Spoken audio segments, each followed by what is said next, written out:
What's that? Is it right?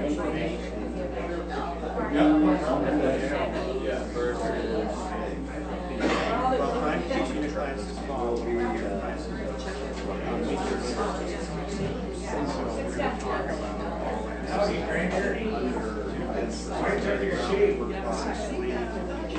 It's just often enough. Oh, hi.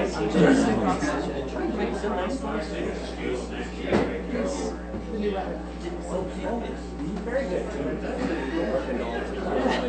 We'll see how it goes. I know. I'll follow up. I say that misery loves company. Right?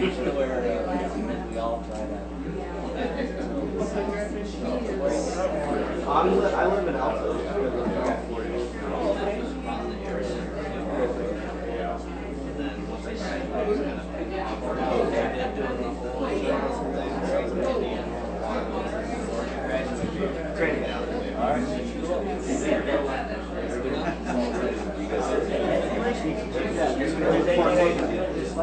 It's 9 on the clock up there, so you got 2 minutes on here, so you can go anytime you want. Yeah, so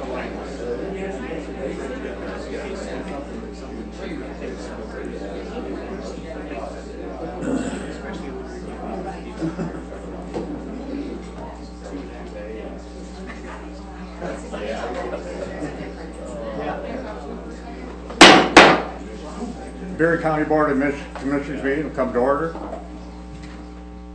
Let's please stand for a moment of silence and invocation.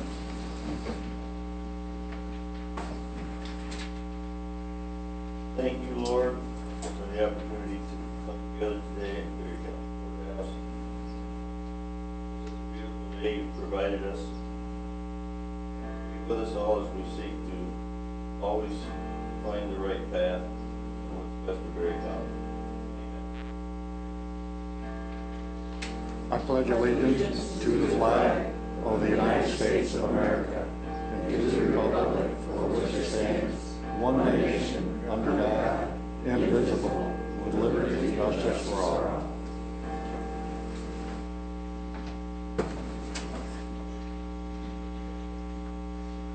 Thank you, Commissioner Gibson.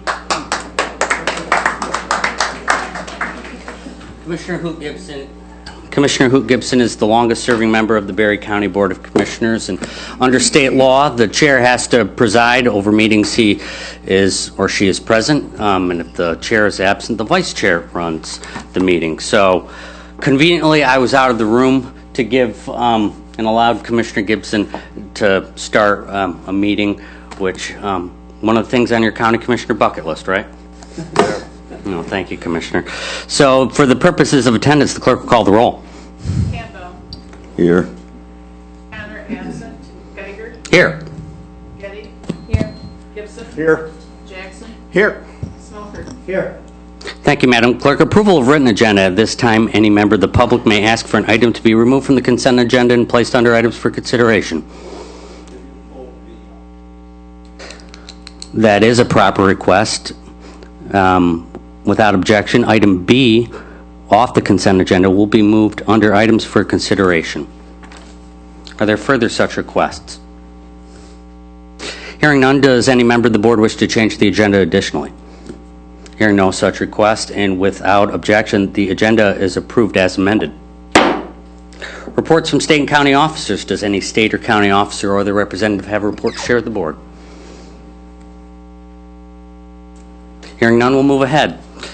Limited public comment. At this time, any member of the public wishing to address the board may do so for up to 3 minutes.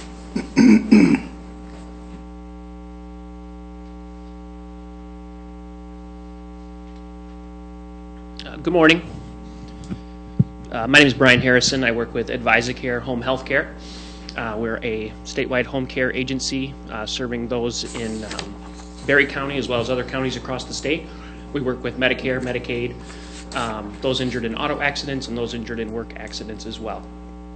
I'm here today to draw some awareness to some of the challenges that families have been having since the 2019 Auto Insurance Reform Act went into effect.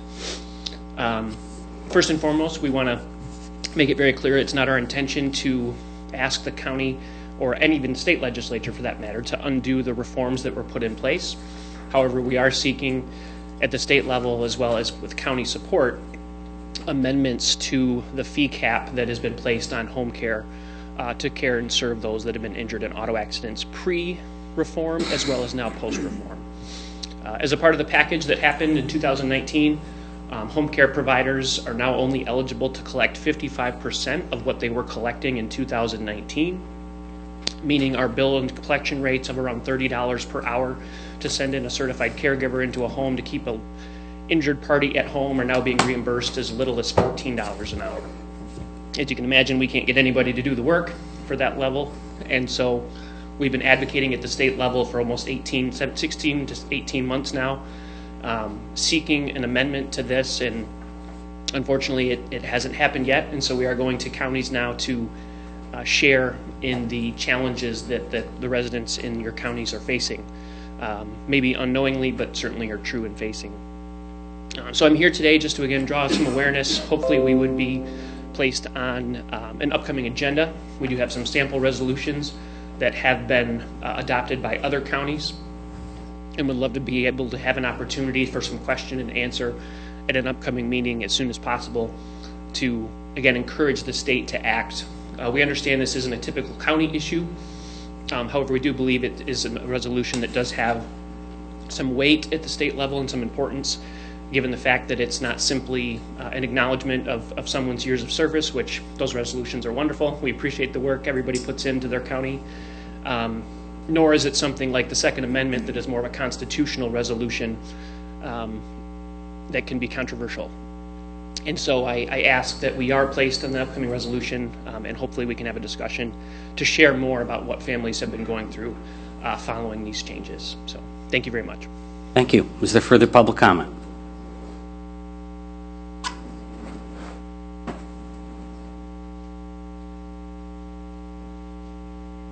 Hello, Gary White, Village of Nashville. On your agenda, you're going to be looking at the court Juneteenth Day.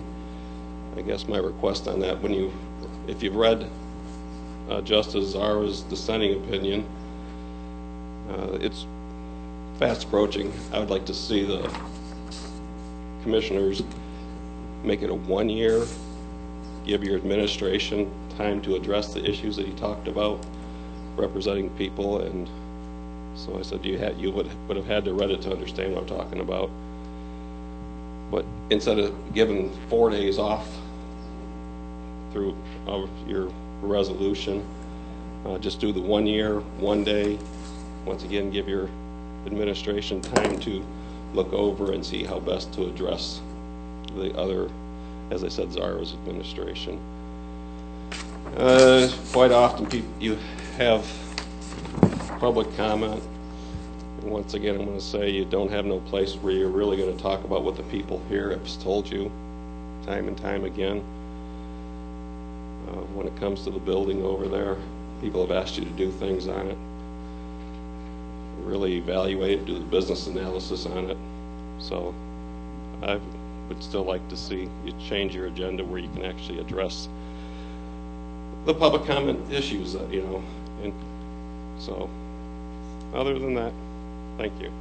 Thank you. Is there further public comment? Hearing none, we'll move ahead. Various correspondence. Does any commissioner have any correspondence they wish to share with the board? Consent items. Mr. Chair, I move to approve the following consent items. Approval of the May 24, 2022 Board of Commissioner meeting minutes. Approval of June 7th, 2022 Committee of the Whole meeting minutes. D, approval of the Berry County Inmates Administrative Services contract with Blue Cross Blue Shield of Michigan for July 2022 through June 2023. E, approval to appoint Dr. Anna Tart, MD, and Dr. Edmund Donahue, MD, as Deputy Medical Examiners for Berry County. F, approval to amend the expenditure budget for Fund 475-2021, BPW Middleville Sewer Construction Fund, increasing expenditure line item 475-000-700-000 from $0 to $2,428,915. G, approval for the recycling coordinator Rachel France, overseen by the Solid Waste Oversight Committee, to complete a grant application for the Michigan Department of Environment, Great Lakes and Energy Materials Management Community Engagement, MMCE grant, and authorize the chairperson to sign a letter of commitment. Support. Motion by Getty, supported by Smelker, to approve the items listed under the consent agenda. Discussion is not allowed and a roll call vote is required. All those in favor will vote aye. Those opposed will vote nay. The clerk will call the roll. Campbell. Aye. Connor absent. Getty. Aye. Gibson. Aye. Jackson. Aye. Smelford. Aye. Geiger. Aye. The consent agenda is approved. Presentations. Tammy Pennington, Executive Director of the Berry County Commission on Aging, here to give an annual report. Good morning, Tammy. Good morning. Thank you so much for letting me be a part of your agenda this morning. I do want to mention that in the audience we have several COA board members, including Sally Schaaf, our board chair, and Jenny DeWitt, Mike Snyder, and also Sharon Zabrowski. So I thank them for being here too, for their support. As I prepare to do, I think this is about my 30th annual report to the Board of Commissioners. I missed a few years, so finishing up my 35th year, and I want to start off by thanking the commissioners and the county. I wish Michael were here, because Michael's somebody that I would like to pay special attention to, but certainly Aaron and Pam are also very important to the success of the organization, and I thank the commissioners. Several of you have served on the COA board over the years, and your dedication to older adults is really what makes this a quality county to live in, so I thank you for that. The annual report. We are finishing up a very tough year, as most nonprofits are. And I'll walk you just through the report, and if there are questions at the end, I would be glad to address those. So the vision of the agency is to lead the community in providing services to meet the changing needs and desires of the aging population. And that is one of the things that we have added over the years, is not just the changing needs, but the desires of the aging population, because we have really committed to making sure that there's choice in the programming that we do. We don't just say this is what you need. We ask, what is it that you'd like, and what is it that you want that will make your aging experience a better experience for you and your family. So the mission statement is to promote independence, dignity, and quality of life to the aging population and their families. Our focus, and we've gone over these the past few years, our focus is really our decreasing isolation and loneliness, improving health and wellness, increasing support to caregivers, and then supporting financial stability within the older adult community. Challenges, we kind of put these first and foremost because there has been a significant amount of challenge to us in 2021. And in spite of that, the staff and the board have really persevered and really done a great job in addressing the things that we need to move forward with growth in the organization. The growth of the senior population has made it apparent that we will be unable to provide more services in our existing space. And you're all aware of this. The building has many, many shortcomings, not just in the size of the building, but in the frailty of the infrastructure too. We just solicited a quote to put on a $31,000 roof, and probably will be putting that into our budget for this coming year, because the building is in such poor disrepair.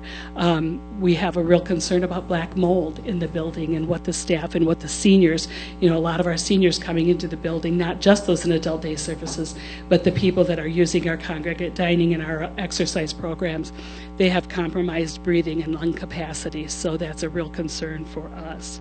The aging fleet of our meal delivery trucks needs to be replaced. Kitchen equipment we are repairing almost daily at the COA. We are hoping to address a couple of those issues with some additional ARP funds that may soon be forthcoming from the state through CareWell Services. So we are actively pursuing some of those dollars to address those equipment issues. The fiscal year 2021 quick facts, there were 1,433 older adults served in the past year, and I tell you, the older I get, the more I curse those darn feds for defining an older adult as 60 and over. So, it just seems younger and younger every year. But we did serve 1,433 older adults. That is down by about 350 folks over pre-pandemic levels of what we were serving. It's 1,400. Older adults, 1,433. Normally our number is up over 1,800. And that is just individuals coming into the facility? Correct, Okay. unduplicated, yeah. Or not necessarily coming into the facility, but a combination of coming into the facility and receiving Meals on Wheels or home services. All right, thank you. Correct, yeah. And really, the numbers are down in the categories of the health and wellness programs, because for much of the year we're not operating at capacity with those. We haven't been doing the parties that we traditionally would do, so we're not bringing folks in with those fun activities. Our congregate dining program is down, and these are all, it's really hard with the mixed message of older adults are most at risk for COVID transmission, so stay home and stay safe. And then how do you get them then to come for programming? So really our numbers are holding steady in the home care services, but not so much. We're really still in the process of rebuilding back to those pre-pandemic levels with those health and wellness programs and those community services. We did provide 51,936 meals through our various programs. 10,017 in-home care hours provided, and that's right on target where we've been providing services over the past years. 1,712 day services hours provided, down a little bit, but again, adult day services was closed for part of the period that we're reporting. 1,541 hours provided by 87 community volunteers. And volunteers are down a little bit too. We normally would be up in the 200 level, but we haven't had the volunteers coming in to do the community programs. We haven't had the entertainment coming in, those sorts of things. But those Meals on Wheels volunteers are steady and are showing up. So we really thank them for that. We had 153 seniors that received assistance with a free personal emergency response system. That's that little help I've fallen and I can't get up button. So through CareWell Services, we're able to provide that service for free, which is a wonderful savings, a monthly savings for our seniors, and we do that through our home care program. We set that up, our nurse does. We wrote and received $531,000 in federal and state grants for the past year. Emergency funding for utility shutoff notices, prescriptions, home repair, ramps, and other necessities, over $5,000 in that assistance to seniors. Our revenues of $1,903,911 supported all our programs and expenses, and we're real proud of that number, 1.9 million, because when I started with the organization 35 years ago, that we were just at a little over $330,000 for our operating budget. So we've grown that significantly. Although the pandemic halted many activities, meals and home care services continued throughout. So I spoke to this last year when I did my presentation that we were never down in service. We never closed down for a day. We had meals and home care going at all times. Not at full capacity with home care, but we never stopped those services for the most frail older adults. 100%, again, for probably the 35th year, 100% of Berry County townships and municipalities were served. And I'm not going to go through this, but you should have that attachment that actually shows all of that in detail. I always tell people we can tell you who ate broccoli in Assyria Township on Tuesday because our record keeping is pretty good. Bruce, was that you? Yeah. No, you're Baltimore. I'm not telling. But this program, fiscal data, does talk about demographics in terms of men, women, ages, and what services they're receiving and where they live. So if you want to spend a little time with that, we are glad to answer any questions about that too. In-home services, we do personal care, homemaking, respite, in-home assessments with our registered nurse, and chore services. That's our minor home repair. So all of those services, we've been out there in the community providing those in the past year. Those are the services that generally have to have some sort of an RN assessment or a doctor referral to receive those services. Not so much the home repair, but the other in-home services. Senior nutrition programs. We have 4 different senior nutrition programs, 3 of them actually delivering meals. The 4th, Market Fresh Coupons, that's a different program, but we have Meals on Wheels, and I always offer those up. If anybody's interested in riding a Meals on Wheels route, you don't have to be a commissioner. You can be anyone in the community. Give us a call, and we'll let you ride a Meals on Wheels route and see what that's like. It's hard work, but it's very, very rewarding work. And we delivered 44,202 lunch, supper, and weekend, as well as liquid meals. We also have a Pet Meals on Wheels program, and we thank very much the Perry County Humane Society for supporting us in that. And our drivers take those bags of dog and cat food generally.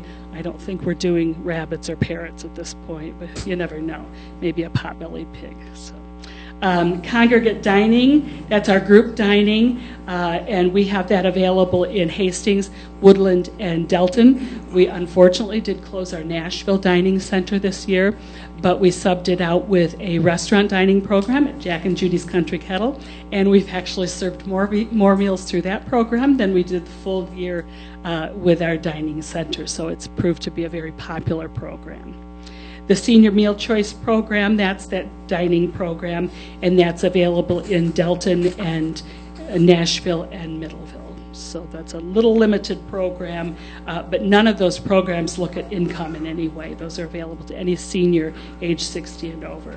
Market Fresh Coupons, we're still distributing those, and those are for the farmers markets.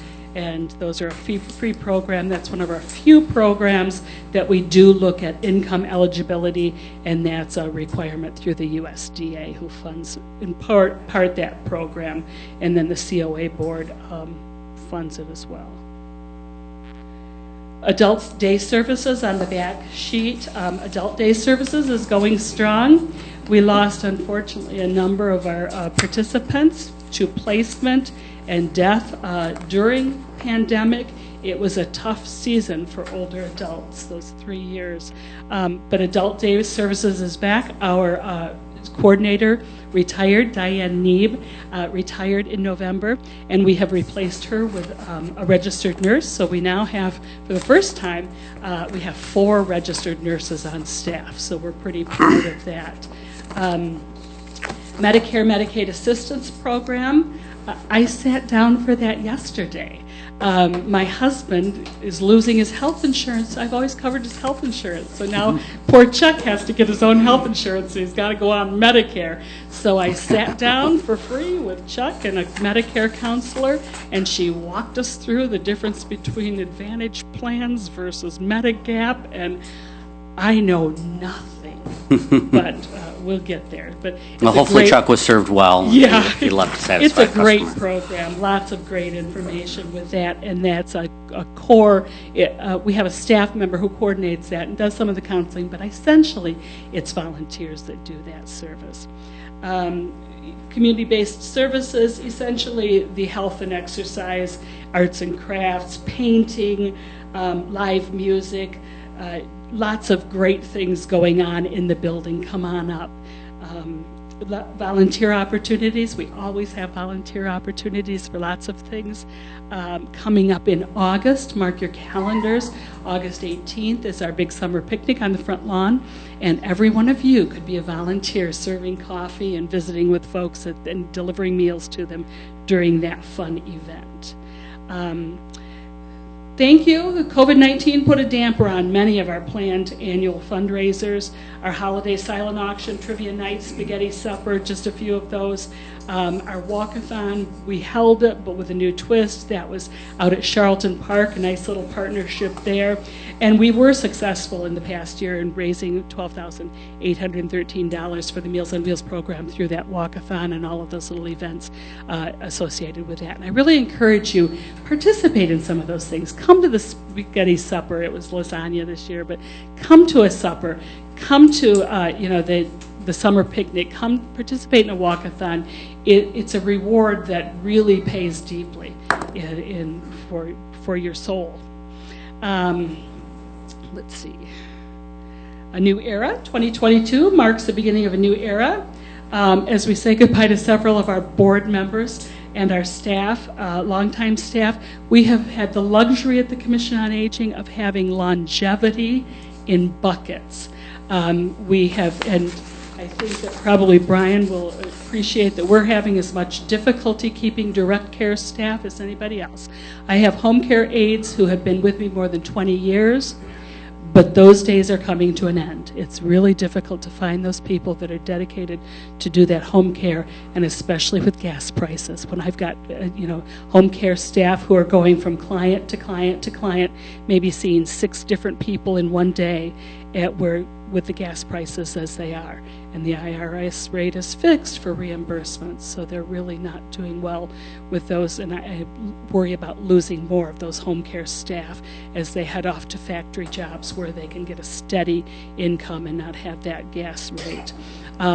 Since we have been immune to that turnover of staff, since October I have hired 9 new staff out of a 33-person staff. So it has been a sincerely serious challenge to us, spending a lot of time onboarding and welcoming. And we've been successful. I always say my only superpower is hiring really good people. And thank goodness for that, because we've been challenged with that. Our board of directors are listed. The staff is listed. That's about all I wanted to say. I will mention that with the really hot extreme weather, we are putting it out there that we are a cooling center for anyone. It doesn't have to be an older adult, but we've got a building up there with AC, and it's turned on, and we've got cool water, and we've got TVs, and we've got comfortable chairs. So we're encouraging especially older adults to come on in and spend the day with us if they don't have air conditioning in their homes. So I would answer any questions or take back any comments you'd like me to. 35 years of annual reports summarizing the wonderful activities that go on at the COA. I want to shift gears a little bit and look at this from 10,000 feet, as Jim Brown would say. What has changed at the COA since you first started, and what are some emerging issues that the next director and the board of directors should be aware of as we move forward? Well, I think first, and as to things that have changed, we're now serving a baby boomer generation, and the baby boomer generation is much more choice driven.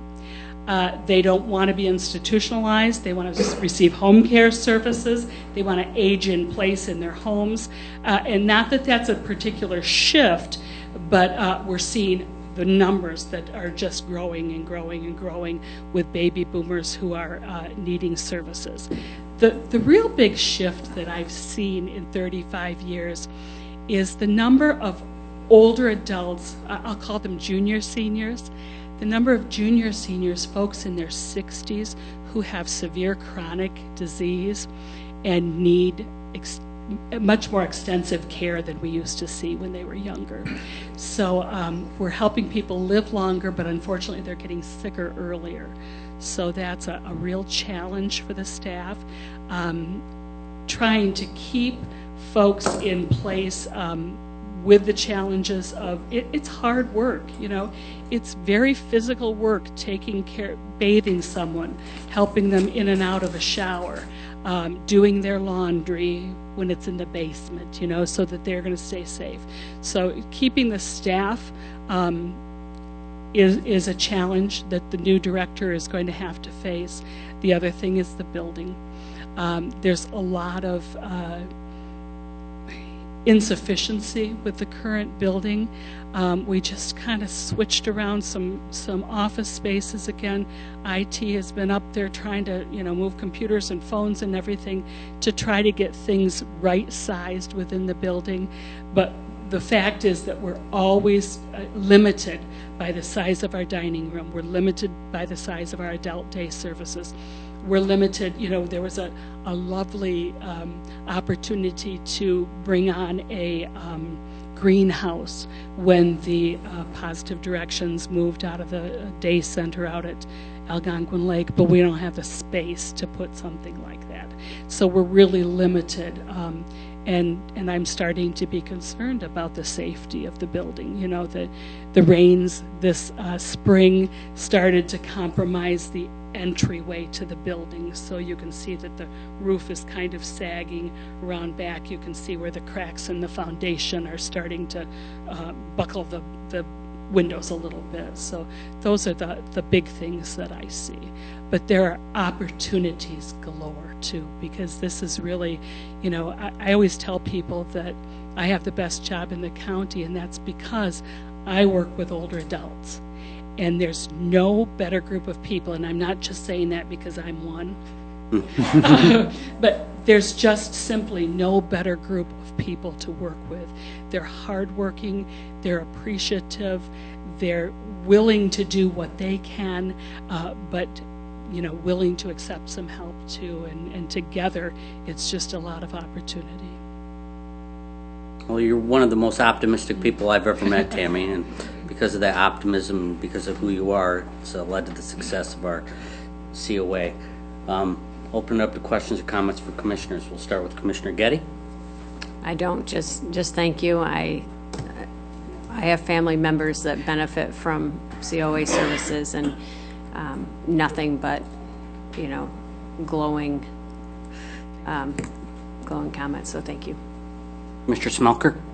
I have no questions. Just a big thank you, Tammy, for what you have done for COA, and I had no idea it was 35 years. Thank you very much. Commissioner Gibson. I have no questions. Thanks for the job that you do. Commissioner Jackson. The Nashville model, where you're Can you unmute your mic? the Nashville model, where you're working with a private restaurant there to serve meals, seems like a good program. Have you thought about that for other areas of the county as well? Yes, we actually do it in 2 other restaurants. We work with Bowen's in Delton. Okay. Because Delton's meal site is only open 3 days a week, so we have that available for the other 4 days a week. And then we also work with TK Kitchen in Middleville, and they're available 7 days a week because we don't have a dining center over there. The really nice thing about restaurant dining, it's to supplement congregate dining, so it's not to replace it, but the really nice thing is that the seniors order from a special menu. They pay us or donate to us up front, so when they go to the restaurant, they don't have to have the money with them then. But the really nice thing is that they can get breakfast, lunch, or dinner. There are menus for each of those 3 meals. So with our congregate dining program, it's just lunch. But this way they can, for instance, at TK, after church on Sunday, they can stop by the restaurant and get Sunday dinner. So that's a really nice, we used to have a program at CNR Cafe in Woodland as well, but Lake Odessa, to serve the Woodland area, but they dropped out of the program several years ago. So it's not a real common program, but there are other commissions on aging, rural commissions on aging, that do use that model to supplement their congregate Cost dining. effective? Yeah, because you don't have staff to pay. So, and during pandemic, we increased the reimbursement to the restaurants, and we have kept it at that level. So we get reimbursement from the area agency that covers most of it, and then the balance is picked up through what the seniors donate for their meals. Awesome. Sounds like a program we should do more marketing with. Yeah. Well, yes, I don't disagree with you, but it's a little tricky because it's limited by township. So the intent of the program is not that we don't really want folks from Johnstown Township driving over to TK Kitchen and going past the COA Dining Center to get there. So we kind of limit it by township. But we did do quite a bit of outreach when we opened that Nashville Yeah, it's a lot of it is camaraderie, giving seniors an opportunity to, have friendships and keep relationships that And they again, might. it's that baby boomer group that socializes like that. Right. And so in Nashville, we weren't getting the numbers that we were getting in Woodland or other places. So we worked with those that were utilizing the services, and we just found a better solution. So. Perfect. And you answered my other question, which was during the pandemic, what were the numbers and what was the impact on it? I think you explained that to us. Are you seeing those numbers coming back? We are, yeah. Okay. And particularly as we add the parties back in and the exercise programs and the entertainment. We've got music back on Mondays, and bingo has resumed on Fridays. And so as we're adding those things back, we're seeing those numbers rebound. Because on your first page, you talk about loneliness and isolation. And as we drove everybody indoors and away from everybody, some of them got very comfortable with that model. And I have a mother-in-law that it's hard to pull them back out. Absolutely.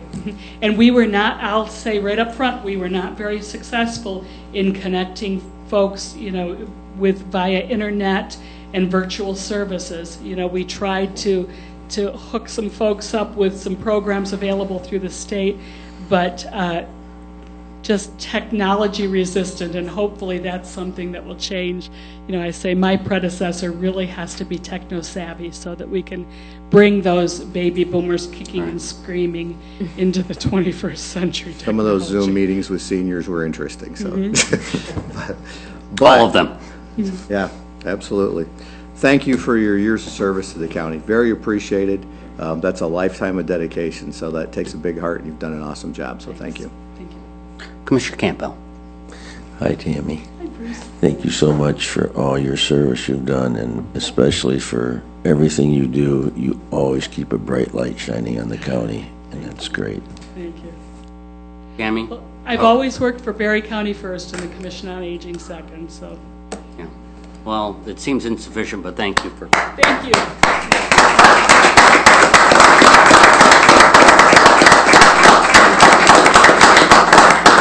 And Michael's returned, so I would like to shout out to Michael and thank him for all of his assistance over the year. He's been a wonderful mentor, and he's been my touchstone, especially when there's been a personnel issue that I just really needed to talk through with somebody. And I thank you so much, Michael, for your friendship and your assistance over the years. Thanks.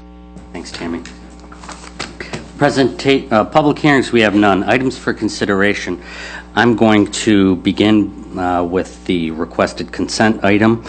Under the board rules, individuals may request items to be removed from the consent agenda and place under items for consideration. Being said, the chair to entertain a motion for approval of the May 31st, 2022 Committee of the Whole workshop minutes. So moved, Jackson. Support, Gibson. Motion is made by Jackson, supported by Gibson. Discussion. Does Mr. White, do you want to state the background of your request?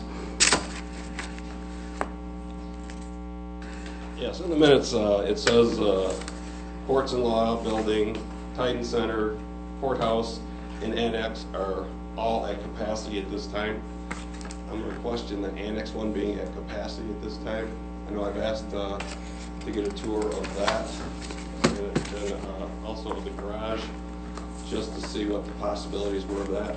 I'm told I have to go through the county chairman to get that, which it seems. Yeah, meet me after the meeting, and I'll walk you through the annex. But I would really question if that is at full capacity. My understanding is the second floor is not being used or something, so I think that should be a correction in the minutes, just to make sure it's accurate, truthful. So that was it. Thank you. I would say that it is an accurate statement, because the space above the second floor of the annex is in disrepair, and it has been as such for all the time I've been here. Rehabilitation of that space would be a considerable expense to the county. It's kind of like it's almost like a house up there. The rooms are small.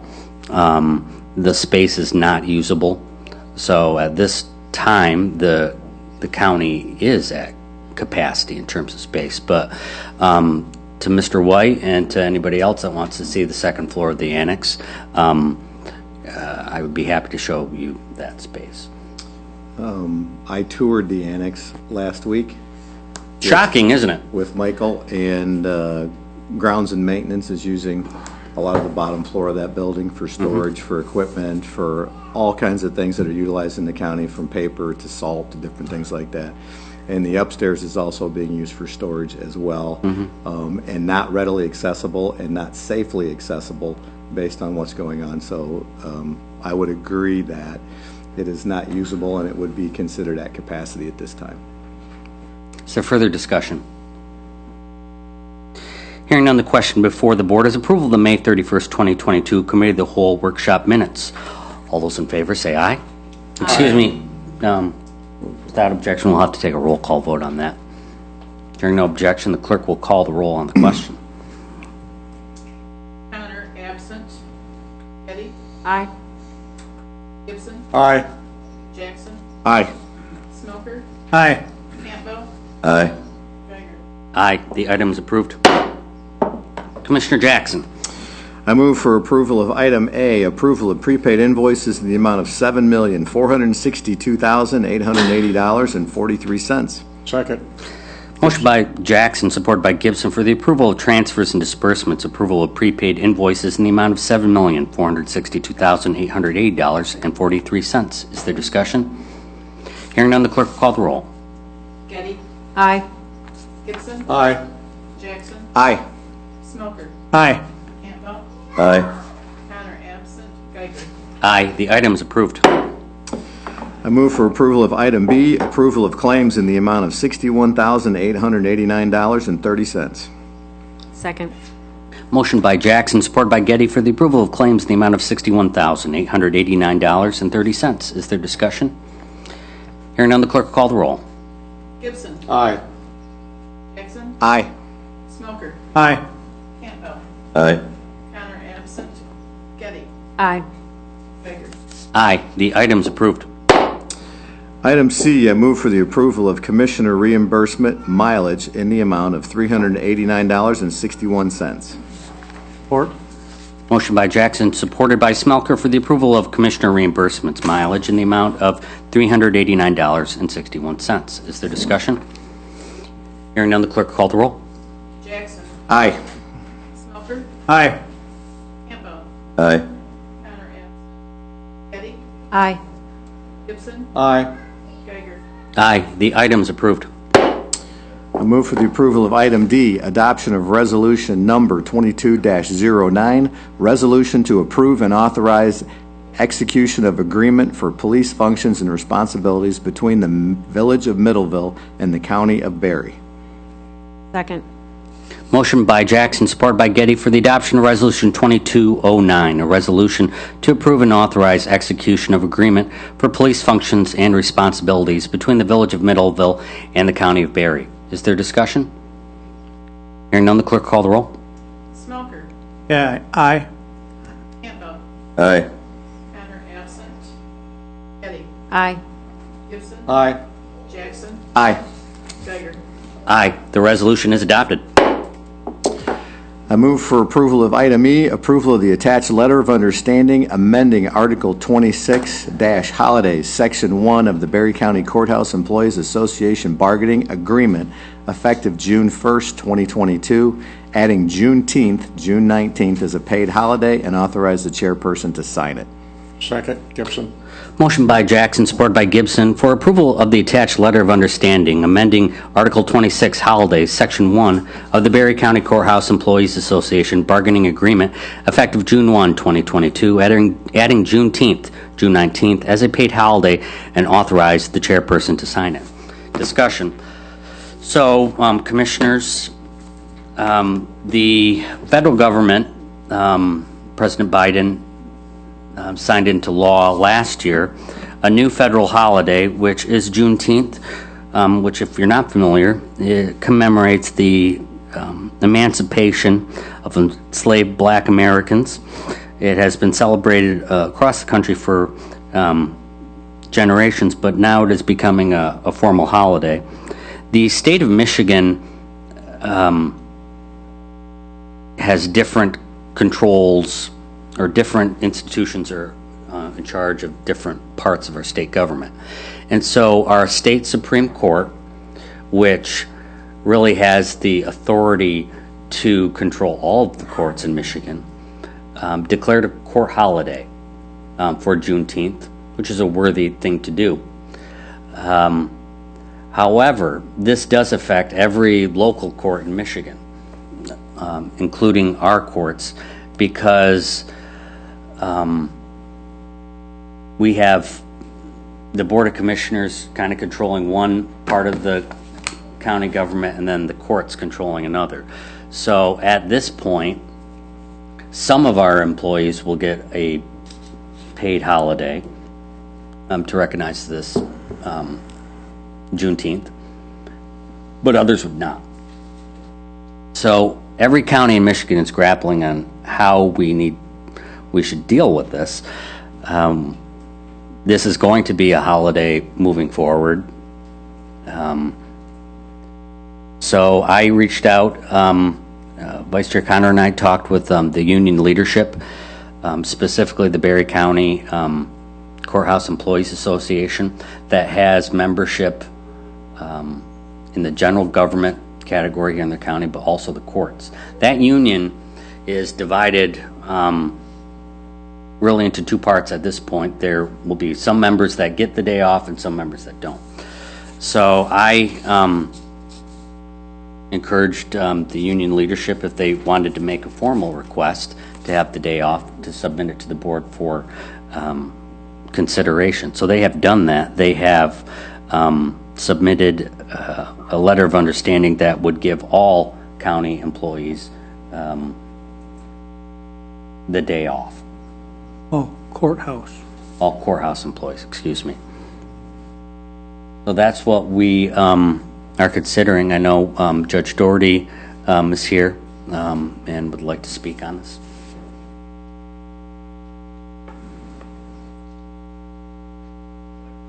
Really here just to answer any questions. I can tell you what I do know and what has happened thus far. I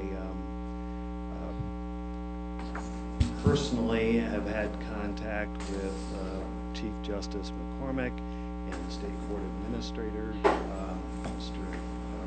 Judge Boyd, at a Judicial Council, I guess it's called the Chief Justice Judicial Council meeting that was held last Thursday, and frankly confronted them briefly about this issue. Yeah, it does feel like an unfunded mandate. I mean, I don't know how you could say it was anything different than that. On June 1st, some 13 days ago, the courts received a memo saying the courts were going to take this day off. And we have always enjoyed a great working relationship with our county board, with Michael Brown. You guys have helped us be at the forefront and one of the best, if not right there at the top, best performing courts in the entire county. During the pandemic, we had no backlog. We moved forward, processed our cases, and resolved conflict, which is our job when people aren't able to resolve the conflicts themselves. In any event, getting back to the point, I directly asked the court administrator why this happened without the opportunity to work this out with our county board. Essentially, the response was, well, it's going to happen, deal with it. In fact, the direct comment was, blame me. Okay, well, that doesn't help when we're dealing with, in my mind, either intentional interference with collective bargaining agreements or unintentional, which would be ignorant interference with county government. Nonetheless, we are where we are. And the choices that the courts had was to either refuse to implement the court order, the Supreme Court ordered holiday, which would then put us potentially in contempt of the Supreme Court, or make arrangements for the holiday. This wasn't easy for any of us. All three judges had jury trial scheduled. Clerk Palmer had made arrangements, and we have a lot of things that are now out of whack. Nonetheless, we are, as I said, we are where we are, and it's not fair for the county courthouse or the association to be split, court employees to receive the holiday and non-court employees to not receive the holiday. I think it's an opportunity, if you look at it that way, for the board to acknowledge the employees that we have. I think one of the main reasons we were able to get through this pandemic and our performance, not pre-pandemic, was superior, is our employees, not just the court employees, the clerk's office employees, the IT department employees. Everyone that has touched the courts certainly has been exemplary.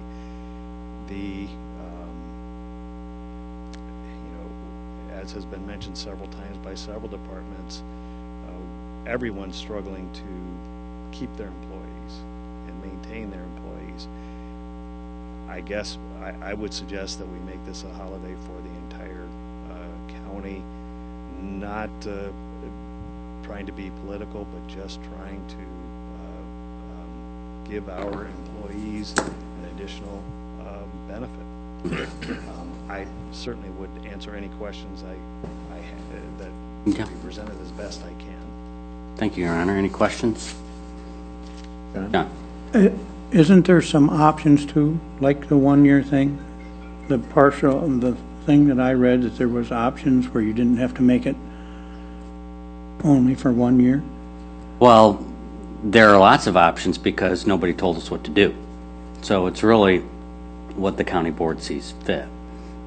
And Okay. I believe that is certainly an option Is it, that would give did us a this, little bit more time to resolve everything, but yes. I guess my main question is, with the Supreme Court, is this ongoing then forever, or is that just for this year with the Supreme Court My justice? impression is this is now going to be a court holiday.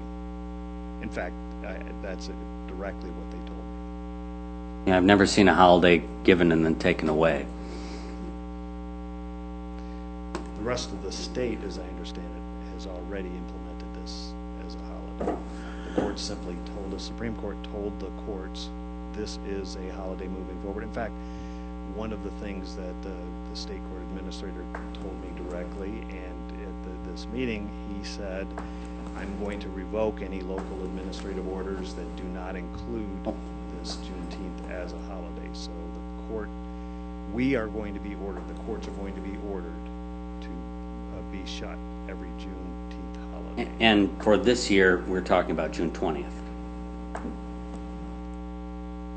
This reminds me quite a lot of a dictatorship instead of a bargaining contract.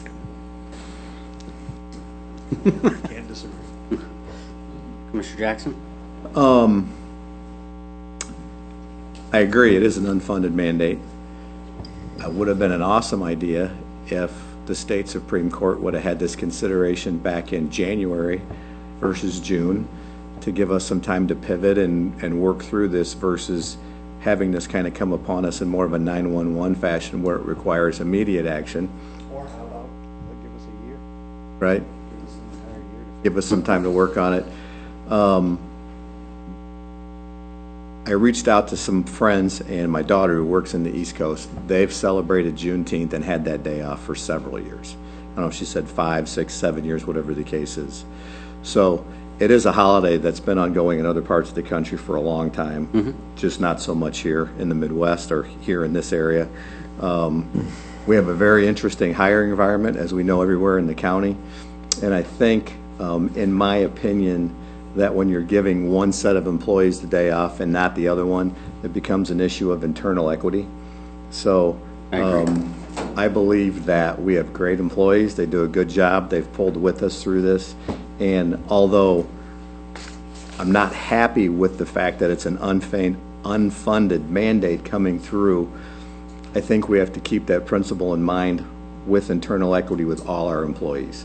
So, you know, our sheriff patrols probably are not going to get the day off, but they'll have comp time. So there are some options in there, but I just think we have to keep that in mind in this hiring environment, that and the employees that we have that have stuck with the county and worked through it. I wouldn't have thought that we needed another federal holiday, but this is what we have to deal with. So it's one of those things that I think going forward, it's not going away. So we might as well solve this or resolve this now and figure out what we're going to do. And if it's a federal holiday and now a state holiday, it's a holiday. Let's deal with it and move on. And it's a benefit. It's another benefit for the hardworking employees of Berry County. So, you know. Thank you. Anybody else? I guess my personal opinion, and I will make the motion that I think we should do this for 1 year and negotiate with our unions. Are there any other questions for me? I'd be more than happy to stay here, and I certainly thank you all for your... I don't have anything more for I think we're all set. Brendan, we have the Employees Association president here. Would you like to say anything? I would. So I'm Brenda Morgan. I'm the association president currently, and Amber McQueen is the vice president. We've had letters from the county employees that submitted to us, and also court employees asking for consideration in regards to this. As Ben said, Juneteenth is an important event in American history. It's about solidarity, and because of what the Supreme Court did with the courts, it's put a little animosity between the courts and the county. And It sounds like confusion from the department heads that I talked to. well, it's confusion for everyone. You know, it was brought on to us June 1st, and as soon as I heard about it, I started working on it. As Judge Doherty stated, you know, we did keep up with the backlog for the courts and the county during the lockdowns and everything. We were one of the few counties that stayed up and running, and that was because we all worked together. And because we all work together, we've been able to keep our backlogs at a bare minimum. And I think that shows the unified system that we have here in Berry County. And I also encourage you to continue that with the approval of the county employees also having this day off. I can read some letters, or we have copies of letters from the county employees if you would like to see any of them, or if you have any questions. I'd like to read a letter from Vice Chair Connor, if that's okay. I think we're all set for now, Brenda. Okay, thank you. But before Commissioner Smelker has offered an amendment, and before, if it's okay, John, I'd like to read Vivian's letter first before we second that and vote on it. So this is from Vivian. I told her that I would read it. Fellow commissioners, presenters, and all present at this meeting, I am not with you this morning because of a family commitment. Because of my absence, I cannot vote in the decision regarding the Juneteenth issue in item of consideration 12E. I spoke to Chairman Geiger Wednesday afternoon, and I advised him that I would forward a letter to you with my thoughts on this agenda item. The following page is my recommendation I shared with Michael on Thursday of last week. He shared my ideas with our legal representation. They are valid solutions to the issue at hand. While it is expedient and easy to just approve the letter of understanding being submitted by the Berry County Courthouse Employees Association. It is not the best or right thing to do. I encourage the board to sit down with Ms. Morgan and amend with the BCCEA's agreement, this letter of understanding with some suggestions I have offered, or that others of you may suggest, that make this fair to taxpayers, other BCCEA members, and all county employees and the communities and businesses in the county. If it is brought to a vote as it currently written, and if I were there, I would not support the letter of understanding, and I would vote no. I trust that you will work through work through this and come to an agreeable solution. So these are her suggestions. She has 4. Have the county remain open to all non-court operations on June 20th. Number 2, court employees will, in compliance with Order 8.110 of the Michigan Court Rule, have a paid holiday on Juneteenth. However, to remain with the same number of paid holidays as contracted with the union contract as non-court employees, court employees will agree with the other day they will surrender as a paid holiday, i.e., either the day after Thanksgiving or New Year's Eve day. This decision will affect the entirety of the county employees, so that court employees will agree to surrender the same day.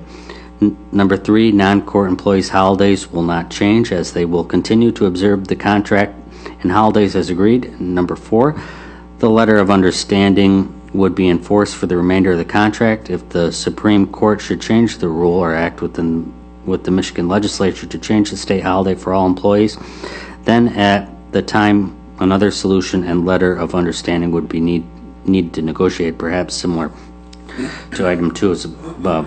She concludes with this. This will be fair and equitable to all employees in keeping with the spirit of the union contract. We must observe the order of the Michigan Supreme Court, and we also must observe lawfully negotiated contract with the Courthouse Employees Association. As residents of Berry County should not finance additional burden at the Michigan Supreme Court. Justice Zara states, I believe as servants of the people we owe it to them to work diligently and regularly provide good public service. Accordingly, I would not add an additional day off at taxpayers' expense. I'll forward a copy of this letter to you, if so requested. So, I don't have a lot of days left in this seat, and neither does Hoot. Neither do any of us. We're not guaranteed a future on this board. That's up to the voters. In reality, this is going to be a holiday going forward. It just is. This is something we are going to have to accommodate. I think for the sake of clarity and consistency, we should provide the day off to all of our county employees. But the issue at hand is, how do we start that process? So we have a request before us that affects the Courthouse Employees Association. I think it would be counterproductive to only give the holiday to some employees and have the other employees come in terms of productivity. What are you going to do if your counterparts are here? I mean, if the state of Michigan offices are going to be closed, and I'm told the city of Hastings will be closed as well, governments will be closed on Juneteenth. If that's going to be the reality moving forward, for the sake of our employees, let's just embrace it now. This agreement or memorandum of understanding would cover the rest of the bargaining agreement, but Commissioner Smelker has asked or has proposed doing it just for this year. I'll let you have the floor on your amendment if you wish to offer it. Well, I guess my thoughts on this are, we spent many, many hours negotiating, what, 5 contracts, Michael? Mm-hmm. And if the Supreme Court is just going to change our contracts, then why don't they spend the time negotiating our contracts? Right. This is unprecedented. They've never done it before. I don't disagree with you that one should get it and not the other. That's why I would like to change this to 1 year for the courthouse employees, and then we go back to the contract table. And do it the way it's supposed to be done, instead of someone else telling us what to do. So I would like to make a motion to change this to a 1-year contract. 1 year And this is for the- memorandum of understanding. This isn't a Yeah. contract. Memorandum of understanding for 1 year and to the courthouse employees. I think each bargaining unit has to do their diligence. What about, to follow John's thought, which I agree with you, going back to internal equity, because we do have bargaining contracts in place, what about, I'm sorry, there's like a short in this.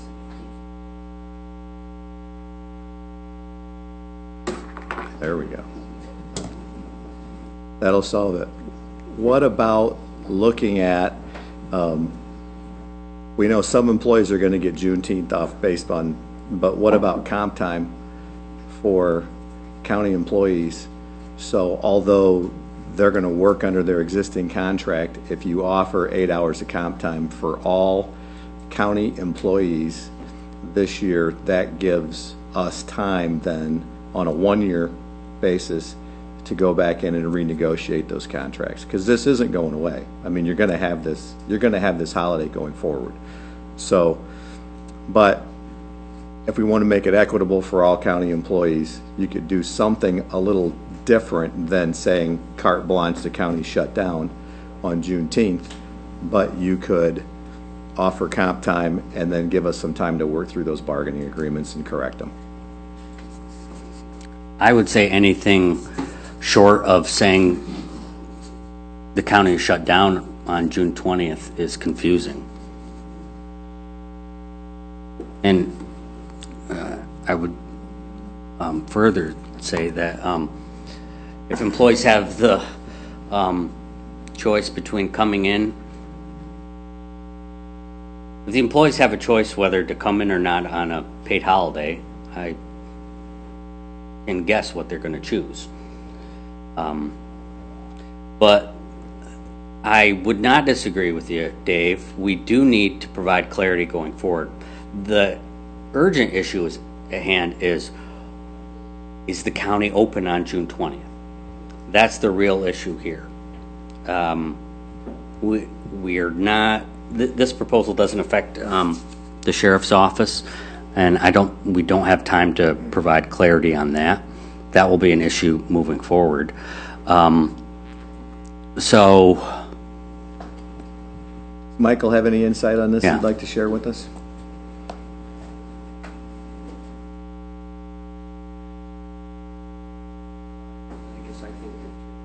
As I think it through from an implementation perspective, or simplest would be if you close for this year, down and negotiate. If you're going to close, what ends up happening effectively are the contracts, the Sheriff's Department contracts, for example. Since the county has closed, it would seem to me will be eligible for either comp or pay because we closed. So for those that worked.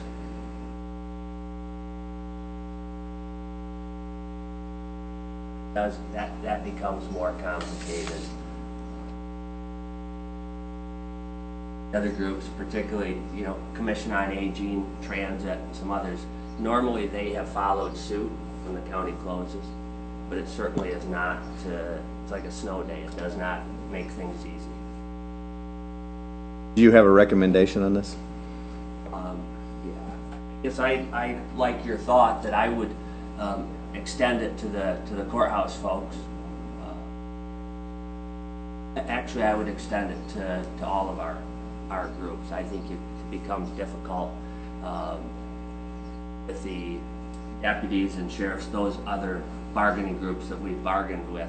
They have the same set of holidays that the Courthouse Employees Association has. I would, and otherwise you're just gonna have the same question come up immediately following this decision that we just don't have time to answer. Right. That's the problem. Had we had time, or had we brought this up in bargaining, we would have effectively bargained it. And I'm not certain of that. I can't say that 100% because we didn't bargain it. But I can tell you that all of our holidays across the contracts follow suit. So it would seem to me that have then also bargained that. Hold on just a second. So Michael, or John, maybe you can answer this. And Commissioner Smelker helped negotiate with the sheriff's office unions. Those contracts do you remember if they state we just follow the Courthouse Employees Association? Sheriff's contract or deputy's contracts, all of them are quite a lot different in content than the courthouse employees. And, you know, they have other days that they can get off. They have a different retirement time, you know. Yeah. All that stuff. They're somewhat different, and I personally would like to see this amended to 1 year for the Courthouse Employees Association.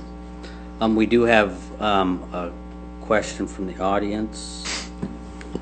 Well, I guess my question is this just about money? I mean, if we're talking about a real holiday for a real purpose. No, we're talking about consistency. The question was, is this about money? It's really about productivity, because the cost of it is, you know, the county operations will not be done on June 20th. It's really about consistency and fairness. Well, that's the point. If it's about money, let's forget about the money. If we want to give everybody a day off for a particular important holiday, that this is then let's give them a holiday off, because we've got this conflict of who's getting paid and who isn't and all that. If we want to have a holiday, fine, have a holiday, but just make it a holiday for everybody. Yeah, and that's what it's a challenge to do that because of all of our different bargaining agreements, and we haven't had that before. So Commissioner Smelker, out of fairness to him, he has made a motion to amend the proposal to reflect. Motion by Smelker to amend the proposed letter of understanding to cover 1 year.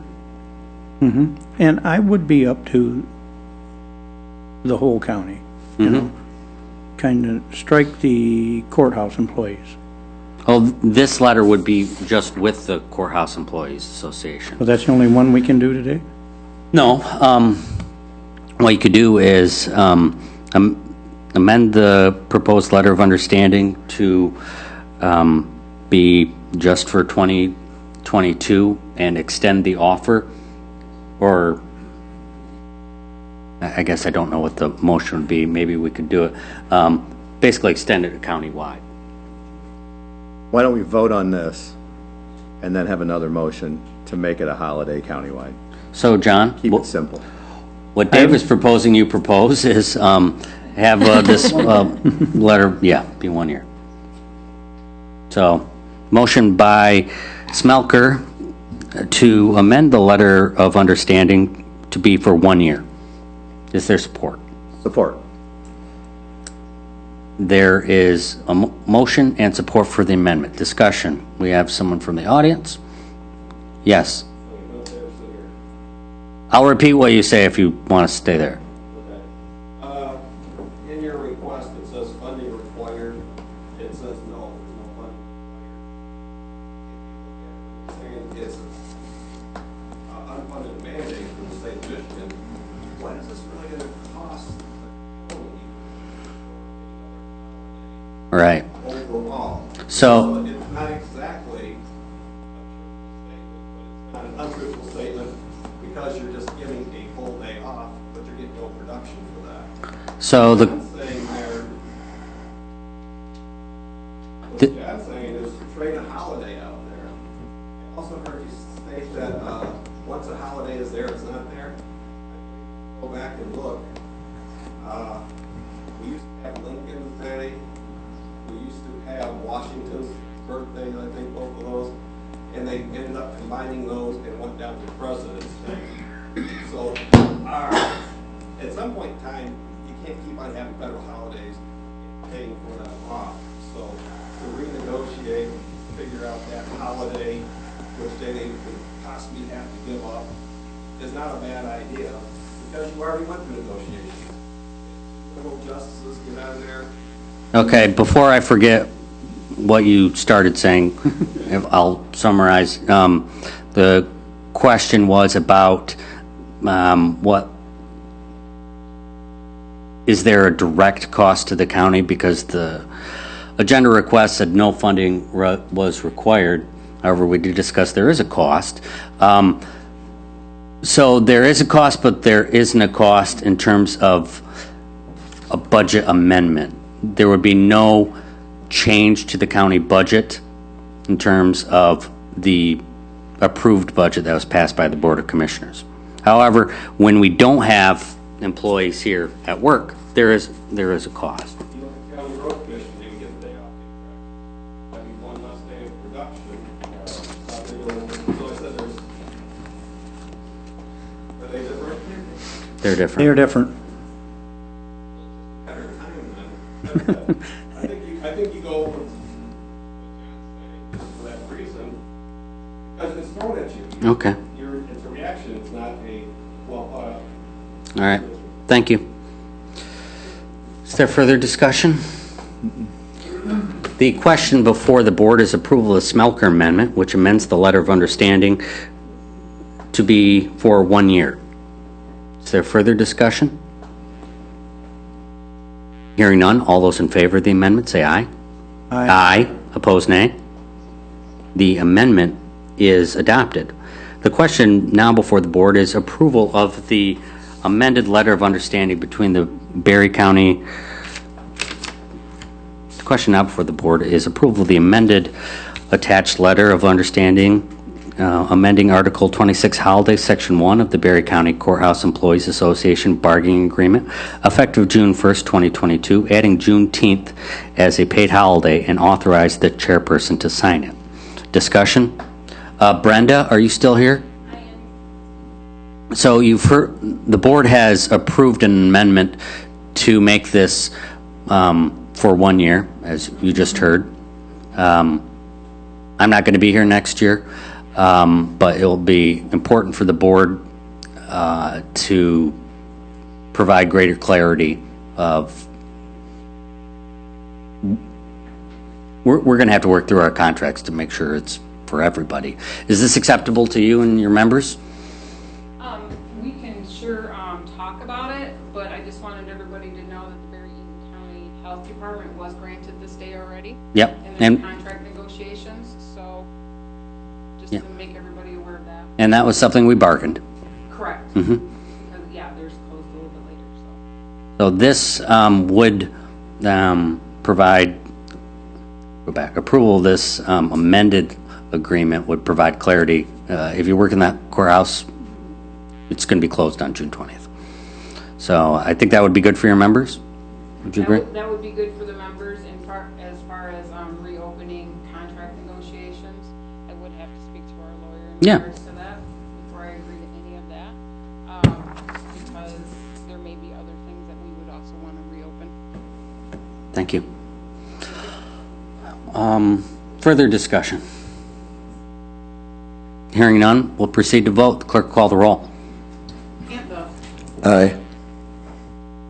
Eddie. Aye. Gibson. Aye. Jackson. Aye. Smelker. Aye. Connor absent. Geiger. Aye. The item is approved. So I guess the chair would entertain a motion to declare June 20th to be a county holiday and direct that all county offices be closed. I'll make that motion. of 2022. 2022. This year. Discussion.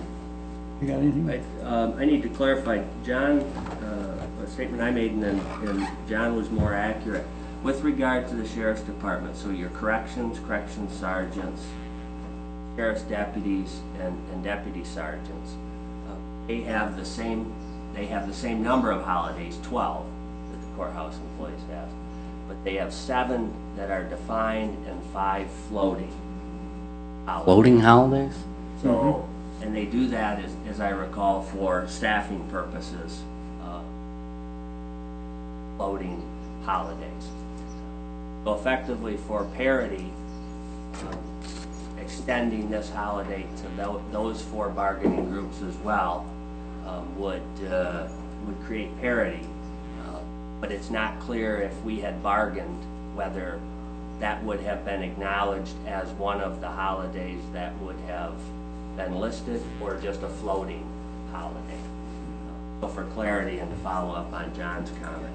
The other is, Mr. Chairman, as you acknowledged, that all county offices closed, does bring into play Central Dispatch, Transit, Commission on Aging, and Parks and Recreation. And that, again, that is always the delicacy with regard to closing on a snow day or otherwise. Tammy's here and can speak to that. She has Meals on Wheels. So that's always been, if you may, left to those departments.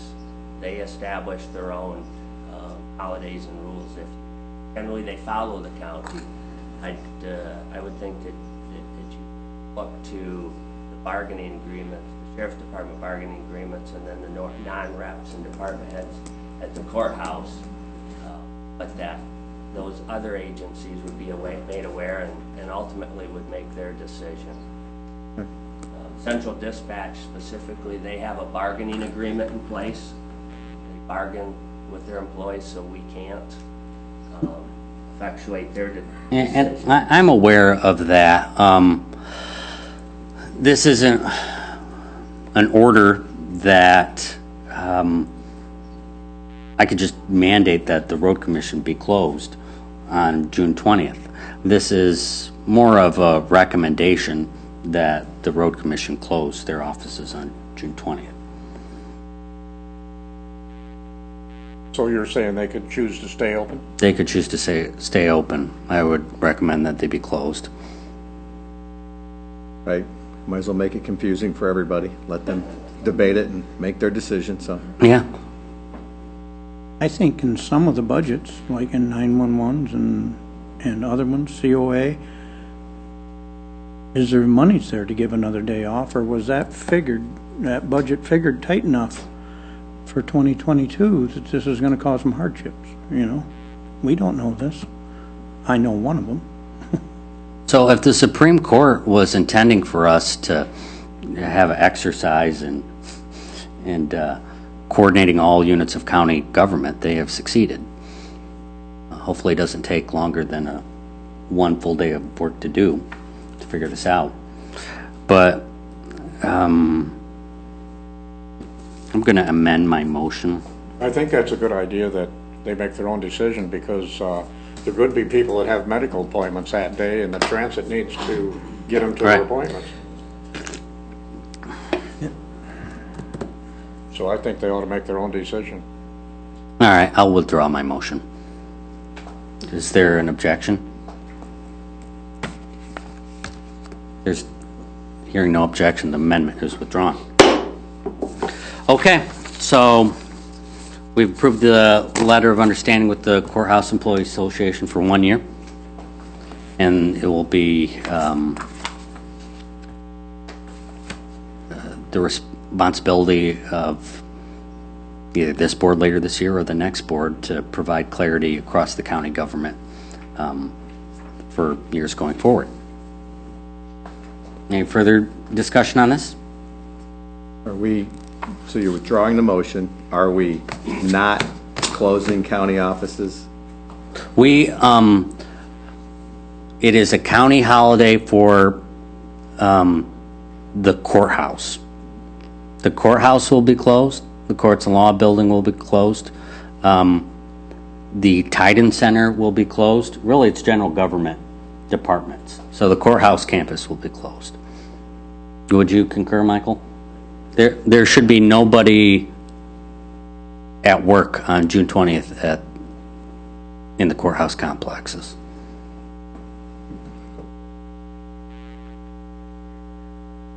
Sheriff's Department then is back to being left as is, or do you want to extend that for? Well, I offered the motion to extend this across county government, but it does become confusing. It does. So for You amend the motion and say it is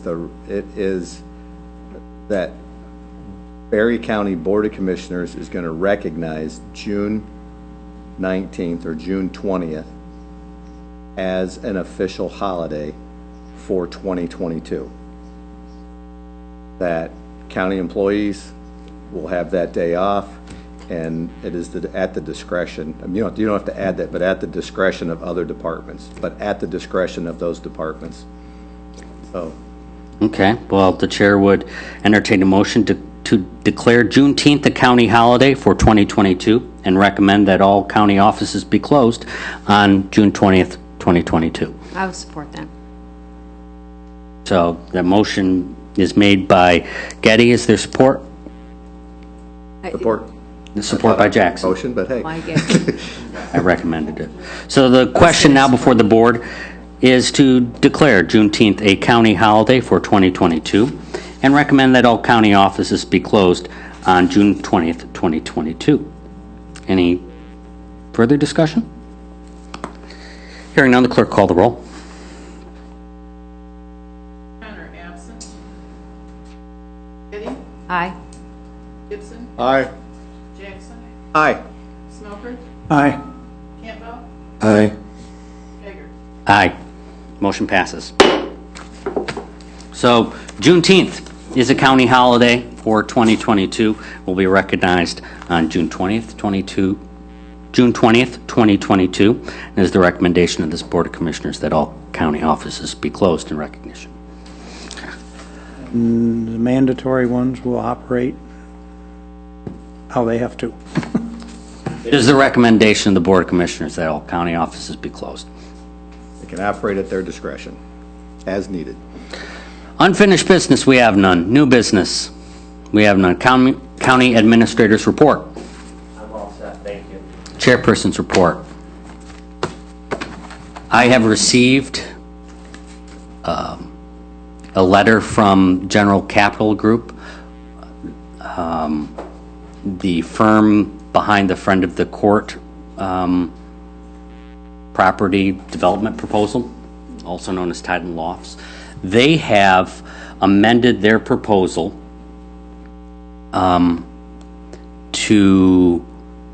which would allow the county to keep the Friend of the Court building.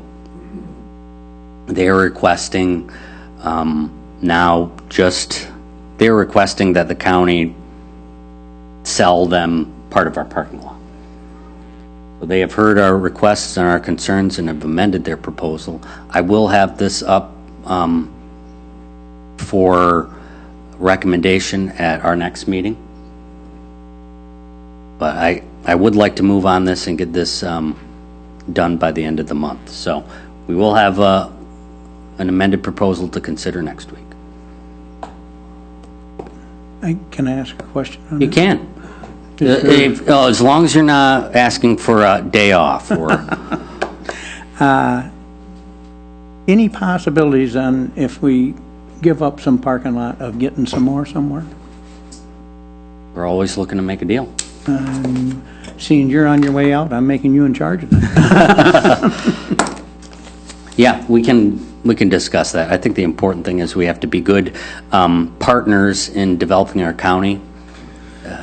The Royal Coach issue was a real setback for the county. We need housing.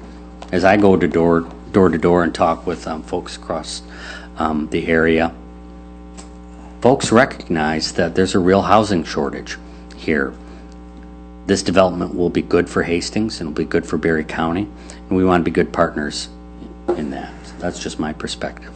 But I appreciate the backers behind this proposal understanding our position, understanding our future needs. Vice Chairperson is not here. Commissioner reports. We will start with Commissioner Gibson. I'm all set. All right. Commissioner Jackson. I am all set. Commissioner Campbell. I did attend my township meetings at Assyria, and I'll go to Baltimore tonight, and I was also at Johnstown the other night. They are starting to do some talking out in that area about a possible sewer project and stuff to hook up some of their lakes, I think, to Delton up there, so. Oh, which lake? I think their plans are to pick up several of them. I know Mill Lake was one of them, but there's several other ones. That's what I have. All right. Commissioner Getty.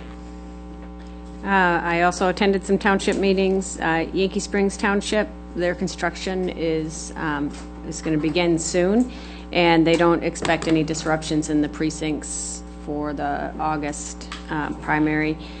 They have a fundraising breakfast at the Fire Barn on July 2nd, so if you're in the area, come out. It's a good time.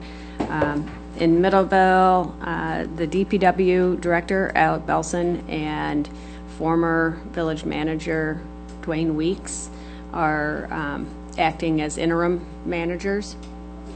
And they're going to unveil a process for hiring a new village manager in the coming weeks, probably. I think they expect to hear something in July about what that process may look like. And in Middleville, also the music and the farmers market have started on Fridays. In Thornapple Township, we honored our retiring fire chief, Randy Eaton, at a open house last night after our regular meeting. And he's served the township as an employee or as fire chief for over 3 decades. In Thornapple Township, so it was bittersweet to see him go. Happy that he's going to enjoy retirement, but we really valued his leadership there. Thank you.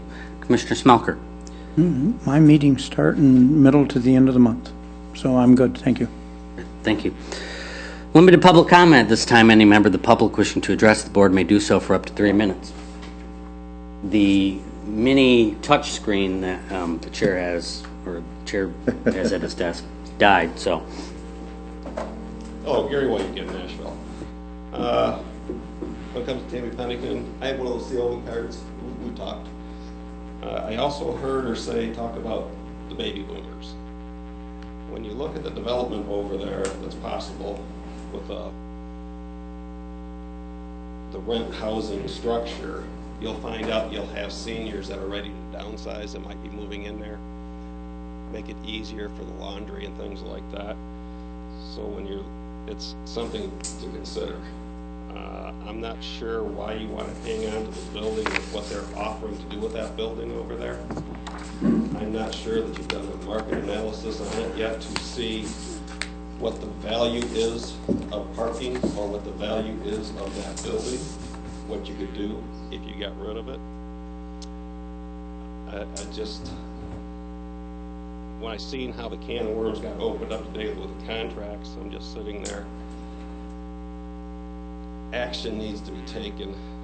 I'm just not understanding how the Frenicourt building is a great asset for the county in large, when it could be for the community even better.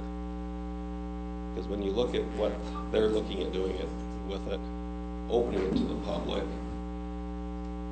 and making it a whole area over there, I don't think it's good to have just that one proposal here at the next meeting, and you still haven't looked at what the value of the place is, what you could get out of it, what you got into it. And I don't see you folks putting a plan together for that building. You're saying, well, just hang on to it, and we'll see what comes of it later on.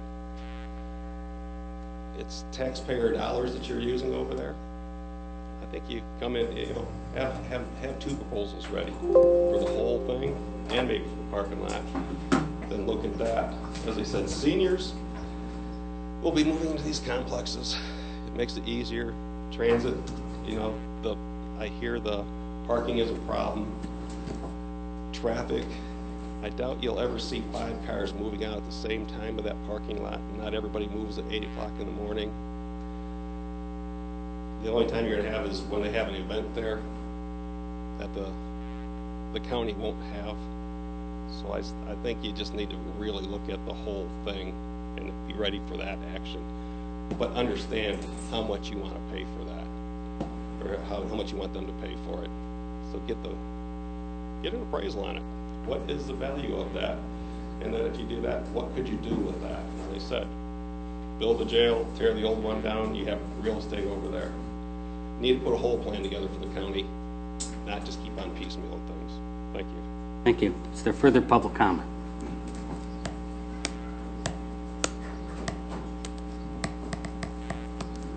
Thank you, Mr. Chairman. Good morning, and good morning, Commissioners. My name is Mike Snyder, and I live here in the city of Hastings. There are several topics, but I'm going to cover a couple of them. The one is the courthouse annex building. A few years ago, I toured that, and took pictures of all the rooms, and it was a beautiful building. We've been just going in there. I toured this last week, and it's kind of a shame, even though they do have a nice facility for maintenance. I hate to see that building used for that purpose. My mother spent time in there as a court in the courts for 10 years. Well, I shouldn't say in that building, but she spent some time here at this building, and then she was transferred to that building and then to the law building. At that time, that was a beautiful, beautiful place. My mother said she enjoyed that building more than she did over the courts building or even here in this building. But that's in the past, and I did tour it, and yes, the upstairs has become a mess. And it's terrible to see that history is, as far as I'm concerned, I love history, it's kind of going away. I hope I never see that building torn down or big parking lot or anything like that, because it is part of the annex. The next thing is the county building across the street. Again, that is a big part of our history, and we hate to see it go. Don't want to see it go. You put it into a contractor's hands, 5 years down the road, you don't know what's going to happen to that building unless you have a tight contract. There's offices that could be put over there. MSU could be put over there. They have very little contact, as far as I'm concerned, with the courts, and also a Drake Commission could be put over there. The next thing is the Tide building. I think there's a mistake made there by putting an offices down in the basement. The lower level was built back in, it was a court, or what I'm calling it, a post office, where that was for you put storage down here, because it's built for tornado protection and moisture protection, and I think it should go back to that. Fortunately, there is an elevator there that you can get your records up and down and so forth. My time not up. 30 seconds. I hate that thing. Anyway, those are some of my comments, and lastly, I'd like to have you put back on the ballot or on your agenda the COA. That building is in really disrepair, and it needs to be something be done with it. I know this is your lame duck season going on, so I don't anticipate a lot being done, but at least I could be in discussion and plans can be made. Thank you very much. My time is up. Is there further public comment? Hearing none, and without objection, the board will now adjourn. Board is adjourned.